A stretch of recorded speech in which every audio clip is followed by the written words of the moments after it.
আসসালামু আলাইকুম, নয়না মাসালা কিচেন। আজকে আমরা বানাবো ডিমের এগ বল বা আমরা ডিমের পকোড়াও এটাকে বলে থাকি।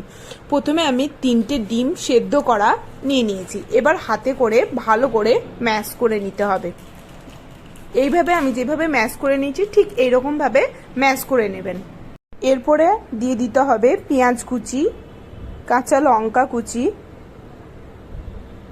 ধনে পাতা কুচি, আদা রসুন বাটা, জিরে গুঁড়ো, লঙ্কার গুঁড়ো, ধনে গুঁড়ো, আর দিয়ে দিয়েছি 2 চামচ কর্নফ্লাওয়ার আর পরিমাণ মতো নুন দিয়ে ভালোভাবে এটাকে মেখে নিতে হবে। এটা বানানো খুবই সহজ, আর বাড়িতে কোনো গেস্ট আসলে তো খুব ঝটপট তাড়াতাড়ি বানানো হয়ে যায়।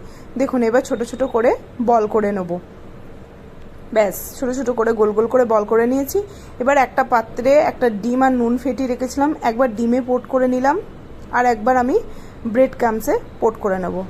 দেখুন, ব্রেড ক্রাম্বসও পোট করে নিলাম। এত সুন্দর খেতে হয় না, একবার না বানালে বিশ্বাসই হবে না গো। দেখুন, পোট করা হয়ে গেছে। কারণ আর একটা বানিয়ে আমি দেখাচ্ছি।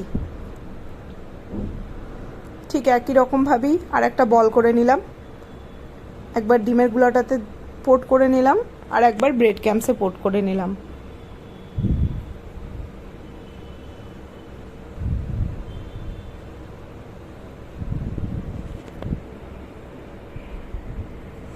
দেখুন, একটা একটা করে আমরা সবগুলো করে নিয়েছি। এবার গ্যাসের ফ্লেমটাকে অন করে কড়াইয়ে পরিমাণ মতো তেল দিয়ে এগুলোকে লাল লাল করে ভেজে নেব।